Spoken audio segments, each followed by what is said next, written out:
everybody. Jackie Woodside again, founder of the Conscious Living Summit. And I am beyond excited to be here today with, just an icon in this field, someone who has been in this field as long, if not longer than I have, Dr. Sue Morter. 30 years in practice as a doctor and consciousness teacher, really leading this field in bioenergetic medicine, which I can't wait to hear more about today. If you're following me and this summit, chances are you're a science and spirituality geek like I am, and you love talking about where that intersection of science and spirituality meet. And Dr. Sue Morter is an absolute expert in talking about and leading us in that conversation. So Dr. Sue, thank you so much for being here with me today and with all of us at the Conscious Living Summit. It's my pleasure. My pleasure. I so look forward to this. I love bridging the worlds and blurring the boundaries a little bit because it brings a sense of ease to everyone when we start to realize that we already are much of what we're seeking. And when that starts to connect, then all things change. So I'm looking forward. Oh my gosh, you're diving right in. So can I pick up on that before I even start with my kind of top questions? We already are much of what we're seeking. So let me just say a little bit about that. I'm going to ask you to deepen that thought. So, I'm in this world like you are and like everybody else, and what people are seeking, right? Kind of peace of mind, happiness, money, prosperity, or relief from the feeling of debt and financial stress, some harmony in their relationships, maybe, right? So what people are seeking, you're saying you already are that. So do you mind deepening that thought a little bit? I'm like way ahead of script, but what the heck? That was right. Let's just dive into the deep end. Right? Absolutely. So I like to describe it like this. Okay. When we land here, we kind of splat. And we don't know who we are. It's like the rough landing. It just, boom. And the mind goes one way and the body goes another way. And the spirit's just kind of like hanging out to see, is it ever really going to be safe to actually come fully into this life? And so in that splat, we kind of fall face first onto the mind. We are not the mind, but it's a tool that we developed, that we created, invented to help us navigate life on Earth. And so we are pure awareness, rather. We're not the mind, we're awareness, and it's different. So we're not the thinking, rational, logical, analytical mind. We're awareness, and we kind of fall face forward on this. And so we come up like, with this mind, it's like stuck on us. And so we think that's who we are because we go through life trying to navigate that way. And when we can separate that and realize I am not my mind is a part of me. My mind is only a part of who I am. It's not my whole self. And so when we're identified as the mind, because we were connected like that from the beginning, when we are identified as the mind, we experience what the mind is experiencing. And the mind is experiencing lack, because the mind is only a part of who we are. So the mind doesn't walk around experiencing wholeness on its own because it's not whole. It's only a part of who we are. So when we're identified as the mind, life is very hard. And that's what humanity is actually here to realize. That's what self-realization is. It's to realize the self separate from the mind, not to be associated with the mind or enmeshed with the mind and just become a better one of those, which is what most of humanity has been doing most of their lives. Right. So when we are seeking, it is because we are identified as the mind, and the mind is always seeking to complete itself.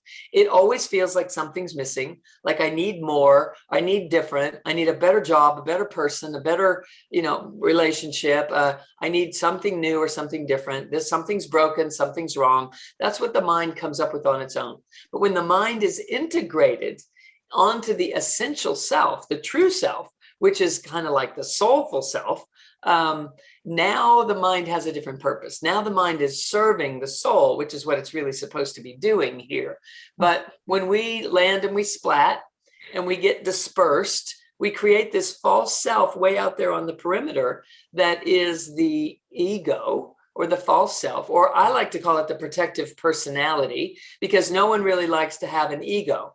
But the ego is what doesn't like to have an ego, by the way. So, but if I call it the protected personality, we can get a lot of really good work done, and people don't feel like they're egoic or that it's their ego, that they have this bad thing, because it isn't a bad thing. It's just a tool that we develop to protect ourselves, which doesn't need to be happening at the end of the day. So hopefully we'll get to some explanations that make sense of everything I just said. Wow. But the soulful self is at peace. The soulful self is wise. The soulful self is joyful, is abundant, is in love and loving life, and so on. So if we are not having the experience of delight and love and possibility and engaging in life in a flourishing sort of way, then we're identified as the mind. We're not identified as the true self. So that's where the pain comes from. So that's what I love to do, is teach people. Great. All right. So there's a million things I want to say about what you said. First of all, that was brilliant. That was just a brilliant way to begin this. I concur. You say splat. I say we went whoosh, and here we are. Like we showed up in this human experience. So I so totally get that. You're talking about the mind, that we are not the mind, we are awareness. I love that. In my verbiage, I say, use your mind to train your brain. So it's interesting. You're using the word awareness in a way that I think I'm using mind. So you're not the mind. What you're saying is you're not your habitual thoughts. You're not your perceptions. Correct. Right. The analytical thinking mind is not the truth of who you are. Yeah. So even right now, right? So right now I'm in my mind. I'm like wanting to like pull it out and cull it and understand that that's not the truth of who I am. Yeah. Right. Well, it's curiosity. So the truth of who we are is knowing. We know. The truth knows. The true self is presence, has always been, will always. It's like what we would call spirit. The fact is we are spirit. We are spirit, and we have come here, and on the way in, we developed a mind, and then we developed a body so that we could navigate as spirit here. But when we're identified as the mind, we say stuff like, I have to listen to spirit. I have to listen to spirit and let it guide me. That's the job. That's what the mind does. The mind smartly would listen to spirit and let it guide it. But the fact is, the truth is, we are spirit and we have a mind. We're not a mind who has a spirit. So what would be a more appropriate way of that? Like, just take that phrase, I need to go within. I need to connect with my spirit. I need to hear my guidance. What would be, how would you say that? What's a more appropriate way of saying it? I would say, I'm going to take a moment and let my mind find what is true for me. Because I am spirit, and I'm going to let my mind find me. I am spirit. I'm going to train my mind to find me and to serve me. Yeah. So I'm trading seats. I'm just trading seats. Instead of saying, as a smart mind, I would say, I'm going to go check in with spirit and I'll get right back to you. Okay. Yep. And spirit would say, my mind is running crazy right now. So I'm going to just let it settle.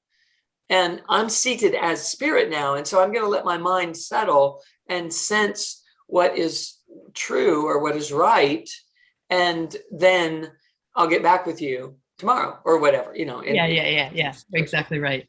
So in that, as you were just speaking, the mind and the spirit, talk to me now about where awareness is in that same picture. Yeah. So spirit is awareness is spirit awake. Okay. Oh, wait, hold on. That's too good. Awareness is spirit awake. Yeah.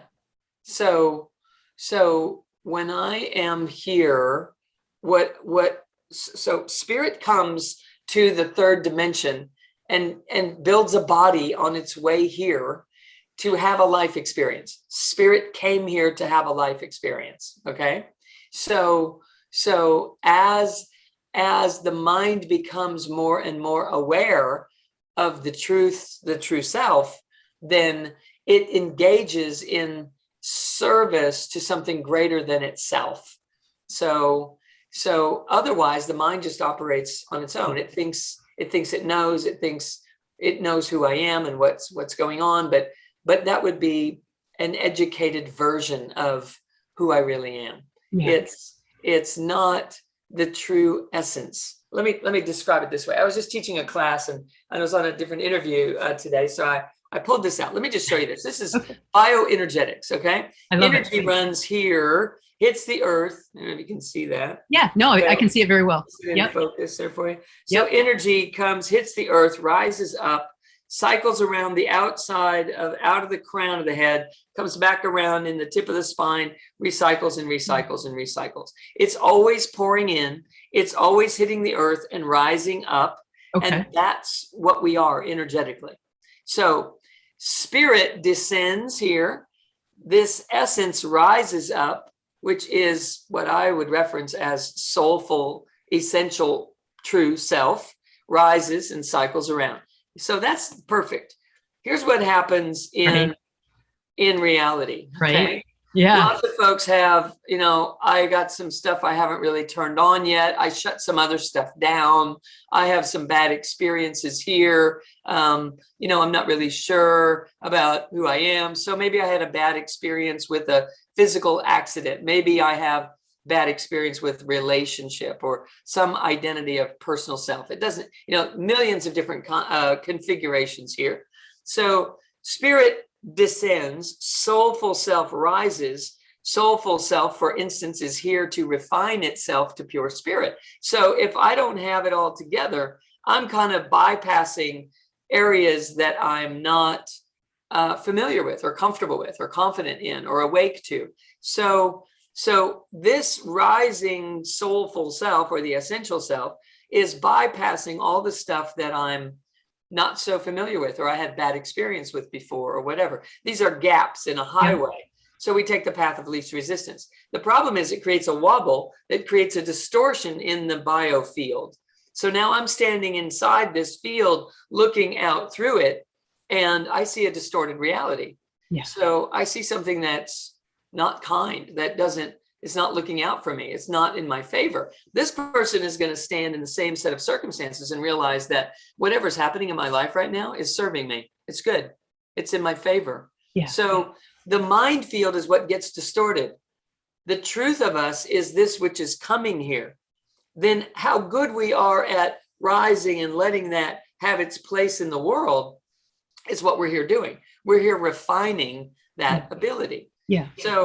So we could spend all of our time trying to get these definitions of soul, spirit, mind together. And I think maybe the application of how it works together will help us in defining that if that's what's important today. But let me start over. We are pure awareness. Okay. We build a mind and a body that allow us to navigate, to think, to analyze, to predict, so that we can navigate this world with efficiency and ease.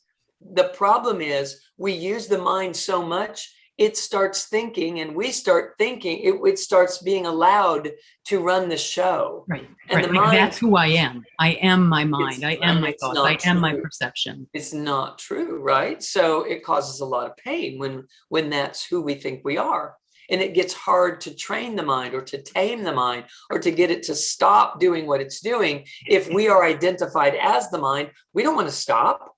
I mean, we want to stop, but we don't stop. We want to stop, but we don't want to stop eating all that stuff or thinking in that way or doing those things that I know aren't good for me. If I'm identified with the mind, my come from is a basic sense of lack because the mind isn't whole. It's not the whole self.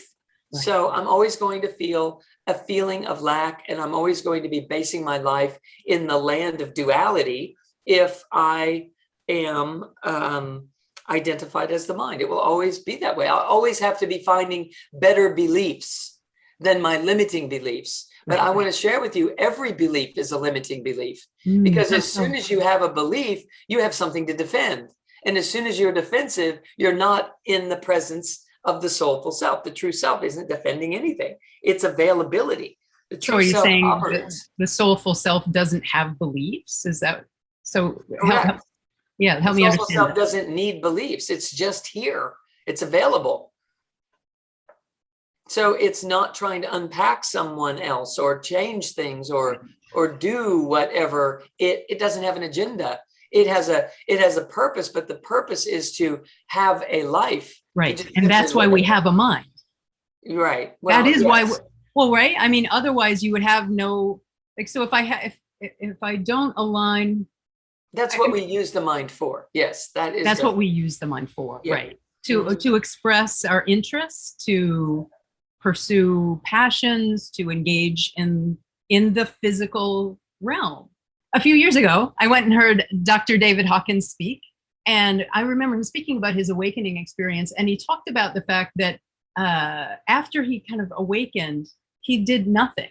Like, he literally needed people to like feed him and move him and care for him. And that he physically had zero desire, zero interest. That a little bit makes me think of what you're talking about with that spirit or awareness simply is. And I'm going to interpret, you tell me if this is how you see it, but it's bringing in mind capacity where, desire, interest, passions, goals, pursuit, opinions, preferences, where all of that comes in is when, and it's finding that marrying between the soul, the spirit, and the mind. That is, I guess, what we would call mastering life. So yes, so the spirit by nature is expanding, and we would interpret that as exploring, and it has a movement to it, and the mind is supposed to be in service to these deep energies that are moving in this profound way, that moves us to do something or calls us to engage in life. Now, there is a version of pure spirit that is ultimate stillness. There's nothing that it needs. So it's not pursuing something because it needs something. It's rolling out because abundance does that.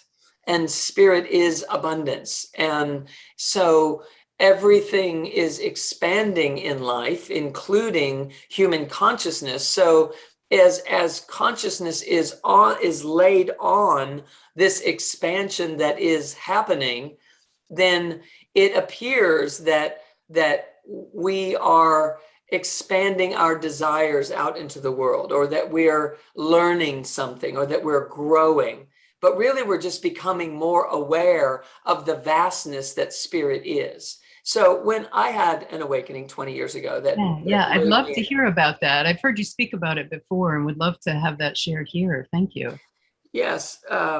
So I was in meditation and had a tremendous opening in my consciousness out of nowhere. I began to in life know that I needed to connect something, that consciousness in me was seeking something, and I was drawn to meditation. And so I was a bit perfectionistic and a big thinker before that. And instantly, and when I began meditation, I began having these transcendental, multidimensional experiences that took me far beyond the mind. Like, my mind had been this rotating, ceiling fan, and it was thinking fast, and it was very good at thinking rapidly, and it was very successful at doing just about anything that I really wanted to do.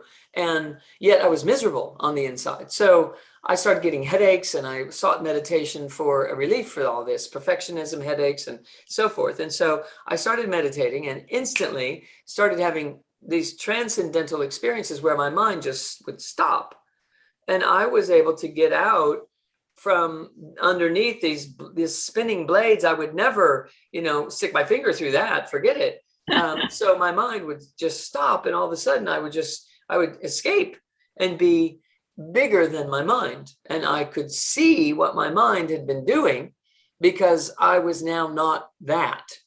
And I knew it. I realized the confines that my mind had been containing me in, imprisoning me in, through all of its best efforts to protect me or to do right, or to do good, or to try to be something. Right. And to be valuable, to make a difference. Yes, exactly. Yeah, exactly that. So in that, actually, I have an image I was just sharing in this class I was teaching of that. So here we are. I love that you brought visuals. Right. It's so I came awesome with pictures. Yeah, it's so great. Thank you for that. All right. So this is who we think we are. And this is where I lit up that day. So I could see 360 degrees in every direction, spherically, actually, in a light so brilliantly bright. It was 10 times brighter than the brightest day in the desert I had ever seen.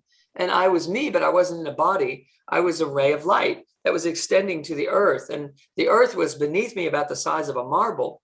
And I was surrounded by this beautiful, this horizon that was this beautiful pink, iridescent, translucent light.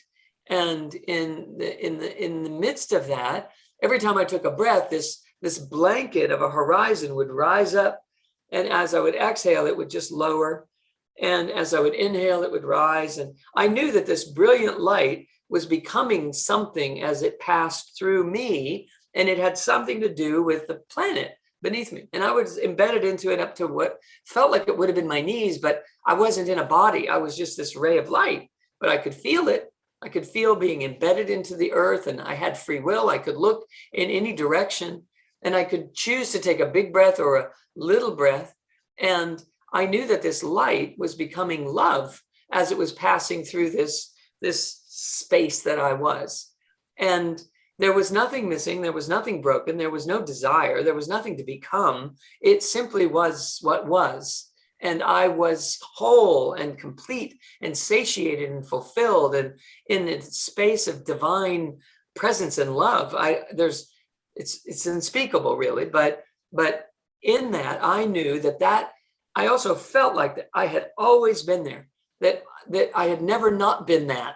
And I knew in that instant that what I was doing down there on earth was just something I was projecting my attention to, that I also was here, and that I could project my attention to this project here on earth that was busy doing things. So this is who I am, and this is what I'm doing. Yes. And the mind is just facilitating. That's a brilliant distinction. This is who I am, and this is what I'm doing. Yes. So the mind is required to compress myself into this, but not the conscious, logical thinking mind the way that we use it all the time. We misuse the mind for all it's capable of. We use a fraction of what we're capable of unless we are teaching the mind to serve us, instead of letting the mind do what it wants to do. This is so good. I can't step over this. So, and thank you, for just, I feel like I could just get out of the way and you could just talk for hours. No, that's great. We misuse the mind. I think that is a brilliant, I don't know how many, I know you've written your energy codes books, but that's a great book title. The 7 ways we misuse the mind, or can you, because I think I could not agree with you more. I was a psychotherapist for 30 years. I've been in the coaching field for 30 years. I say I've done my 10,000 hours of listening to human beings and how they use their mind. Mm-hmm. And I mean, I just find that to be such a powerful statement. And honestly, I don't think people understand that. I don't think people recognize that they are not thinking their own thoughts. Their thoughts are thinking them. Like your thoughts are thinking you. So can you just, as much as you can, dive into that notion that we misuse our minds and therefore don't fulfill our potential? I'd love to hear more on that. Yes, we use our minds as if they are a collector of beliefs, a collector of thoughts, and a distributor of them, and a redistributor of them. And the mind has a much more meaningful job, just waiting, and it's just waiting to be integrated into its true role. The true role of the mind is to serve the soul, period. That's the job of the mind. And the mind doesn't know that until it does. And so before it does, the mind is busy trying to achieve, bettering and accomplishing. Absolutely. Because what else is it going to do? It feels inadequate. It feels like it is only partially what it should be. It's edged away from love more often than not. It is striving to change that. And so it seeks, in our analogy of when we land here and we splat, in that splat, we get attached to the mind. We come up as if that's who we are. We have to get this off of us so that we know the difference between me and my mind. Yes. And so in the midst of all that, what this mind is doing, it's looking externally. It's externally oriented, seeing if it fits in, measuring if it's measuring up, making sure, predicting or regretting. It's constantly externally oriented. And absolutely. Which I just want to interject is unconscious living. What you're saying right now is one of my motivations for doing this summit. That is unconscious living. People think, oh, I've got my goals. I'm, getting clear on my purpose. I'm fulfilling my intentions. And, yes, that can look like conscious living, but I could not agree with you more that when that's the only way that you're using your mind is to externalize out here, you're not fulfilling what you're here to do, which is exactly as you're saying, fulfill the purposes of the soul. So beautiful. Yeah. So the mind field, the field of energies that everything is energy. Yeah. And there are bandwidths of these energies that vibrate at different frequencies. And one of the frequencies that happens to be humanity's favorite is the frequency of the mind field. So there's a layer of us that is the mind field. Maybe I have an image. Maybe I have a picture. I just love you pulling up your visuals. I do have a picture. You're so great. I love that. So here we have just a little structure here. So this is pure high frequency energy, pure light, and it's being compressed and compressed and compressed and compressed and compressed and compressed all the way down to physical form. Law of physics, all physical form is compressed energy, period. The chair you're sitting in, the computer you're using, it's all energy that's been compressed into physical relationships. So when we decompress this system, we get an etheric body of energies, an emotional body of energies, a mental body of energies, this red line here, mental body of energies. And then these become more expanded, and these would be layers of a spirituality, like a karmic causal layer. There's just all kinds of stuff that we don't need to get into, but we think this is who we are and that we have this energy surrounding us. And that is not true. This is who we are. And our job is to come all the way and create and come and live and embody ourselves here on this planet on the way here. So this is kind of another version of looking at this. This is who we are. Yes. And this is our project. Our project is to get in a body. This is who we are. And this is our project. Our project is to get all the way in the body. The reason I break it down so simply like this is because it's going to explain what we're talking about right now, is that we come along here and we hit the layer of energies that we call the mental body, the mind field, the field of energies that is the mental capacity. And we get hung up right there. We don't get all the way in. We get hung up right there. Parts of us come in and parts of us get hung up right here and hang out. What do you mean when you say come in? What do you mean? Parts of us come all the way into the physical dimension. Parts of us drop all the way into the So body. the mind comes into the physical dimension, vision, hearing, our physical senses are here in the physical realm. But then other parts of us don't make it all the way into the physical expression. Right. We have attitudes. We draw conclusions. We get mad. We deny. We shut down. We ignore, or we can't handle something. We become overwhelmed. So we just, marginalize that experience. We put it over there, pack it in dissociate it in some way. Yes, we shove it under the bus, whatever. So we open the beer. We open the beer, crack open that bottle of wine. We scroll on, right? Yeah. This is not. That's the new one. Yeah, that's the new socially acceptable addiction. Is this one? That's acceptable. Totally. It's no different. It's no different than reaching for the glass. It is no different. Just eating something. Right. Yeah. I think we have such advanced ways of being unconscious, because it can look like you're very engaged. It can look like you're really, busily doing your thing. So here's why. Okay, good. We're very big. And if we don't have the circuitry in place to handle our bigness, nope, just get it away. Okay, wait, hold on. If we don't have the circuitry in place to handle our bigness, break that down. What does that mean? Yeah. And let's go there a little bit. We are a collection of energies that are streaming. These energies are streaming in that pattern that I was sharing with you. Yes. And as well as many other patterns, depending on what frequency we're talking about. But our brain is, is a system of neural synapses that are circuits that allow interpretation of things. Our sensory, our integrative, our motor cycling is a way that we interpret and perceive and process. There's another system that is bigger than the nervous system, that is more comprehensive in our ability to exchange and circulate energy and information. And it's an electromagnetic energy system. So there are electromagnetic energetic circuits, and then there are neurocircuits. So we have this nervous system and this electromagnetic energy system. And of the two, the electromagnetic energy system built the nervous system. So it's more primary, more profound. And this actually is who we are. We are electro and magnetic. We're electrical and magnetic awareness. Okay. We are awareness that functions as electromagnetism.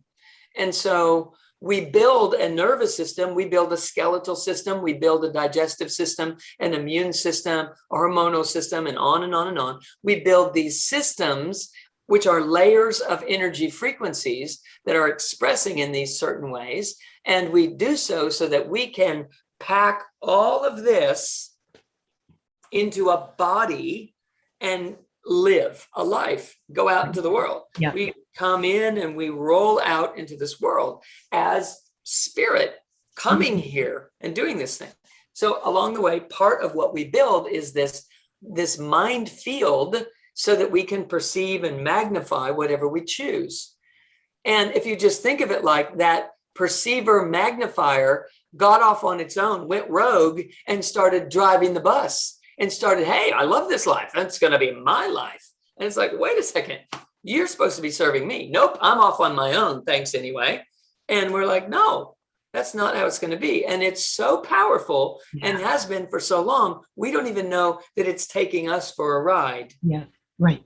Your thoughts instead of serving us. Right. So how do I know if that's happening? If I'm happy, if I'm joyful, if I'm healthy, if I'm rejuvenating and replenishing and feeling younger and stronger all the time, then I am identified as the true self.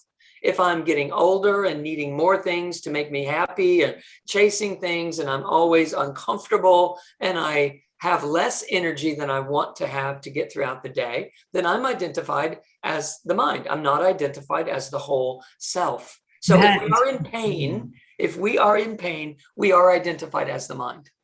Period. Because we are a self-healing, self-illuminating, self-regulating entity. We are here in wholeness, as wholeness, the true self. And if we are identified as the mind, we're only using a part of who we are. We're only using part of our faculties. We're not engaging in the eternal replenishment. So I know it's such an awful question, how do you engage in more of the eternal? I love what you just said, because actually just before you said that, I was thinking to myself, damn, she looks so young. I literally was thinking that. And then you said, like, if you're feeling age, I was like, how did she know that's what I was thinking? Like, you look so young because you are clearly engaged in the eternal source of replenishment. It's a beautiful phrase and notion. So speak to that a little bit more. How do you, Dr. Sue, engage in this eternal? And I know it's, now we're kind of crossing that bridge again, right? Going into the mind and sorting it out. But I would just love to hear you dive into that. Yeah. I don't run on my own energy. Okay. I'm going to go back to my pictures again. Good. I love your pictures. There's energy always pouring in. Okay. I don't stand here as a body and think there's energy always pouring into me. I am the energy that is pouring itself into a body. Right. I identify as the energy being. So I know it's a mind blower. Yeah. Spirit is energy, right? The spiritual world would call spirit this invisible presence that is God and all knowing and everywhere and eternal and always has been and always will be and all that conversation. And quantum science is showing us, you know what? Everything is energy, and energy cannot be created or destroyed, and it is everywhere, and it's everything, and is all pervasive. And to me, those two conversations sound like exactly the same one. And so it isn't because those two conversations sound like exactly the same one that I know this and do this. I know this and do what I do because I had this awakening to the fact of who I really am, an energy being. I awakened as pure spirit and had, this process going on that I was participating in. So I know that I am an energy being, but I don't know it intellectually. I know it experientially. Can't take it away, can't disprove it. There's nothing I could do about it. So I started investigating, what is it that's going on here? So the personality that is here, is only expressing what I know myself to be. I know I am this, expressing as that. I'm using this as a vehicle to let me come into this physical world. This physical body is a vehicle that allows me to relate to and resonate in the physical world. So my mind is processing information, but it's processing the information that is me. My mind is processing me. Used to be that my mind was processing educated information. And that's really boring compared to what, in my own personal experience anyway, boring relative to what's available. So this approaches this to the tune of 11 billion bits of information every millisecond. The physical body, it is known, this field is receiving 11 billion bits of information every millisecond. And that information is the universal mind. Okay, it's how we would refer to it. We are sensory beings here in this physical body. Our sensory nervous system is 10,000 times more profound than the motor nervous system, up to 10,000, 10 times or 100 times or 1,000 times, depending on what organ or what aspects or what faculty that we're referencing. But by and large, there are far more sensory fibers in our nervous system than motor. So I know that it's more important to sense than it is to do. So the more I can sense, the more awake I can be. Now, that would have been my logical approach to this had I known this existed and I started studying how to get there. But that's not how it happened. It just happened. It just happened. It just opened up and there I was. And I didn't know anything about what I'm sharing with you until after this. So, and I'm glad, because my analytical diagnosing mind would have gone straight into, okay, how am I going to get there? How am I going to get there? Right. And I never would have gotten there because I'd have been too busy trying. Right. I mean, I feel like that's where we are in our conscious evolution. There's a lot of people really trying, and I don't mean to talk down or badly about that. I think it's a good thing that people are trying to awaken, if you will, or trying to understand the how-to of what you're saying. It's with great, it's with great intention, right? Right. Sincerity. I'm curious, you used the phrase consciousness earlier. I don't remember exactly how you used it, but at the time, you're a trip to interview. I need to watch the recording of what you're saying so I can go back to those 15 questions I had about those 3 sentences back there. It's fun. It's totally fun.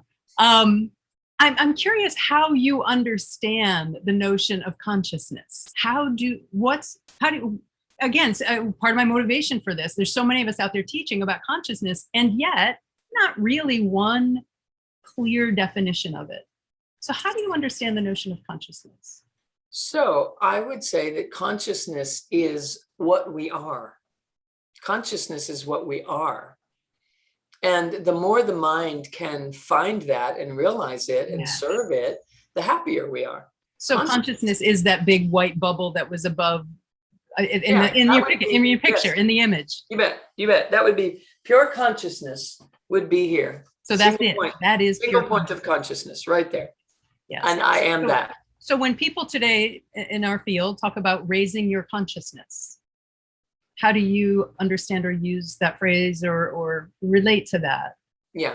Well, first, one can be identified as the mind and can become more conscious, more aware of what they're thinking. Instead of just thinking those thoughts, be aware of what you're thinking. And now you have choice. And so you can choose to think that or think something else and so forth. And so that is That is raising your consciousness when you are identified as the mind. Yes. When you are identified as the soul, you don't need to raise your consciousness because you are that.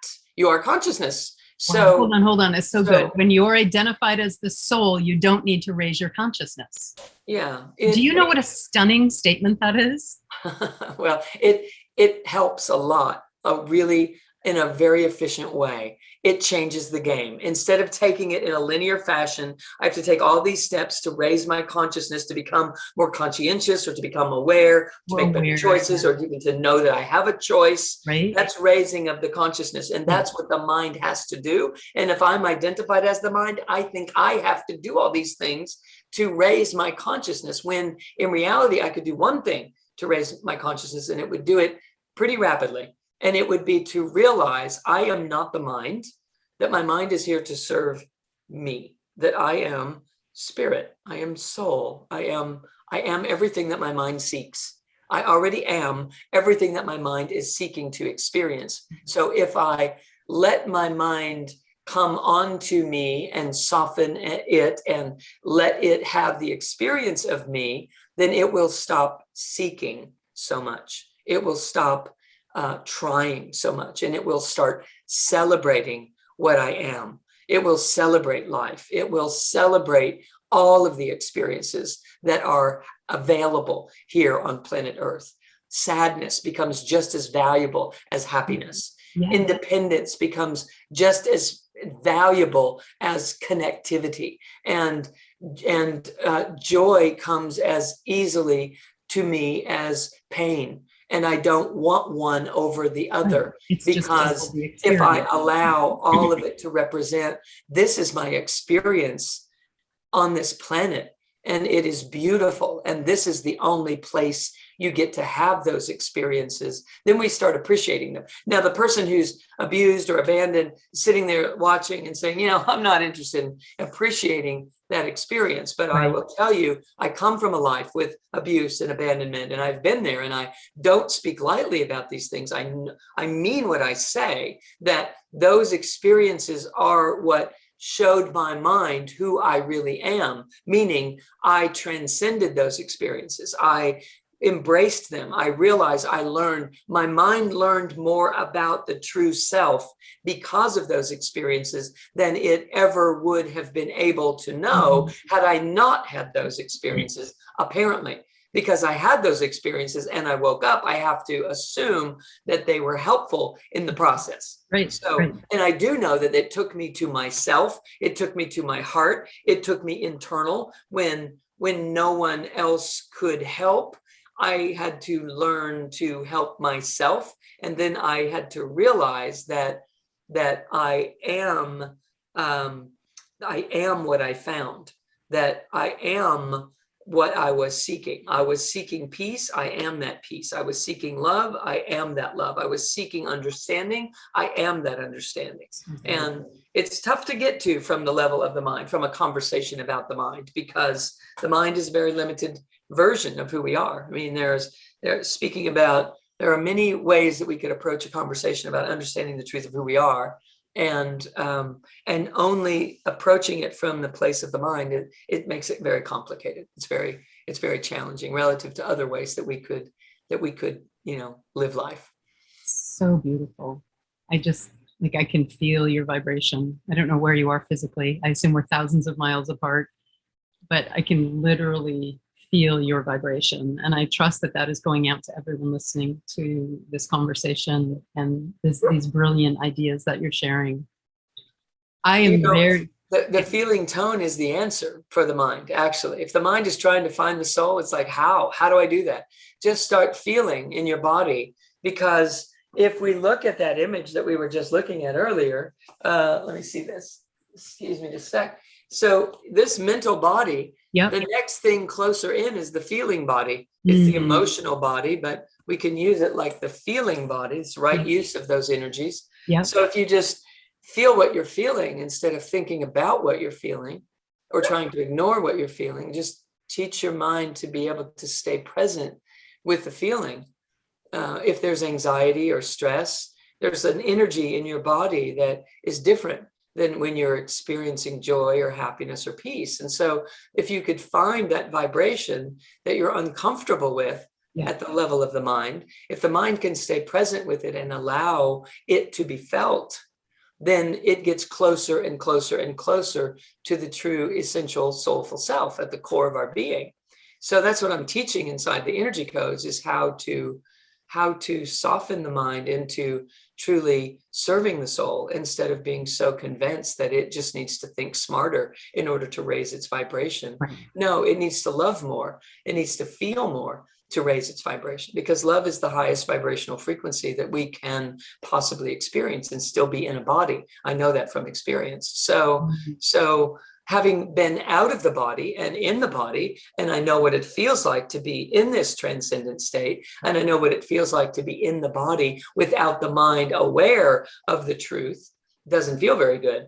So the way to get a better feeling inside of our system and to raise our vibration truly is to come lovingly present to whatever it is that you're experiencing. If it's fear, if it's anxiety, you don't even have to name it to heal it. You don't even have to diagnose it to heal it. I spent years diagnosing, and I spent years stopping and reversing the process by teaching people to feel what they're feeling, have what you're having. And if you'll allow yourself to feel it, your vibration will automatically raise, because as soon as you bring your loving presence, your awareness, which is love, to the feeling that you're avoiding, it will melt in the presence of you, because everything dissolves in love, everything, no exceptions. So no exceptions, nothing can handle love. It just turns into love if it can come into proximity with it. And that's what we are supposed to be using our minds to do, is to find the feeling and feel it and allow it to be felt, and to allow all energies that run through this system to be good, so that when we're anxious and we can love into the anxiousness, just feel it is loving. Just by bringing your presence, you are love. You are aware, love awake. That's what you are. So when you bring your awareness onto whatever you don't want to be feeling, right, if you just let yourself feel that, it starts to dissolve into the field. And instead of a separate entity, now it's contributing to our wholeness. It's contributing to our significance and our bigness. So a conversation about the mind is a small conversation. A conversation about the truth of who we are, now you're talking about something that matters. And the mind is just a small sliver in that whole bandwidth. So I want people to realize you're supposed to use your mind to help you feel into the energies that are true for you. And when you do that, you become empowered beyond any beliefs. You become more than a believing machine. You become available. And that is so much more valuable than thinking about anything. You're here in your loving presence. I know that people have been in love so much that their mind stopped working. It's like, oh my God, this is so beautiful. You're so amazing. I love you so much. I can't even think. I don't even know my name right now. Right. And people have been stymied in life with surprise in a way that they can't even think. They don't even know what to say or think. And they've been hurt in ways that leave them just incapable of thinking or processing life or being productive. And so clearly the mind is a small part of who we are. There are all sorts of moments in life when the mind is like, I don't know, I have no idea. Well, what would you do if you did know who you really are? You would never be stopped. You would never be stymied. Nothing would buckle you over, and you'd constantly be replenishing and rejuvenating and resurfacing and re-emerging as a new available version of yourself. Right. Which is what everyone is seeking. That's what they're seeking. That's what everyone is seeking. The reason they're seeking it is because they're identified as the mind. Right. So right. And they are it. We have to change the game. We have to change the process. Totally have to change the point of the game. Totally. Change I cannot tell you how much I'm loving this interview. Yeah. I love this interview. I love this space. I love this vibration. And I'm just so, I'm in awe, really. This has been a life-changing conversation for me. And I'm so happy. Yeah, I love to share it. It's a hidden world that is the secret that everyone has been looking for since the beginning of time. It truly is what humanity is is imprisoned by. And it is what all the sacred texts are actually showing us, but we're misinterpreting the words that are on the page because we're reading them from the level of the surviving mind. Survival, right. Survival mind. Something to find. So. So thank you. I want to just take this in for a moment and allow our people who are listening and following this to just take this in for a moment. And I'm super committed that people know how to work with you. I know you have your energy codes work. You do workshops all over the world with it. You do conferences, and you have your book, The Energy Codes. So, where can people, be with you and be in this energy and engage with you in a more profound, direct, longer kind of way? Yeah, I love to walk people into it in an order that they can follow. We kind of jumped in and mixed it up and stirred the pot in a crazy way. It was fun. Yeah, it was totally fun. I had my seatbelt on. It was all good. Yeah. And I like to take people in, and in my coursework, I walk them through it in a logical fashion because the logical mind needs logic. But I logically walk them into a place beyond logic because miracles happen beyond logic and healing happens beyond logic. Otherwise, people would just logically figure out what to do with their lives and they'd go do it. But, that's not what we're supposed to be doing here. So I do walk them in all sorts of different topics and ways. It's all available on my website. People can find my calendar of events that I'm constantly teaching things online and starting to emerge a little bit back into some in-person events as well. And lots of forms of study. I teach practitioners how to work with people physically with the biofield and energy medicine. I teach Body Awake Yoga, entire yoga school that teaches people how to anchor their consciousness in the core of the body, anchor the mind into service of the soul through yoga asana, because it builds circuitry very rapidly if people will engage that way. Mm-hmm. And I also teach multiple levels of the study of consciousness and who we really are and what's happening through the Energy Codes coursework directly, and all sorts of other topic related courses people can find at drsuemorter.com. So it's drsuemorter.com. And I spend my life sharing this information in a very user-friendly manner that bridges quantum science and bioenergetics and ancient traditions and ancient spirituality, so that people can really have an understanding of how it all does fit together. You are a beautiful contribution to humanity. You are an extraordinary teacher.